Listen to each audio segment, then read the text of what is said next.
صحیح بخاری حدیث نمبر 248۔ نبی کریم صلی اللہ علیہ وسلم جب غسل فرماتے تو آپ پہلے اپنے دونوں ہاتھ دھوتے، پھر اسی طرح وضو کرتے جیسا نماز کے لیے آپ وضو کیا کرتے تھے۔ پھر پانی میں اپنی انگلیاں داخل فرماتے اور ان سے بالوں کی جڑوں کا خلال کرتے، پھر اپنے ہاتھوں سے 3 چلو سر پر ڈالتے، پھر تمام بدن پر پانی بہا لیتے۔ صحیح بخاری حدیث نمبر 249۔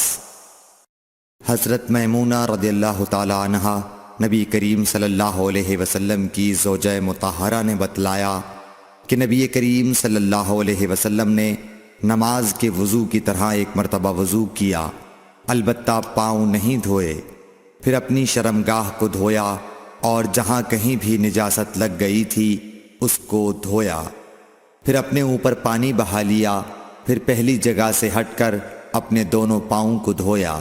آپ کا غسل جنابت اسی طرح ہوا کرتا تھا۔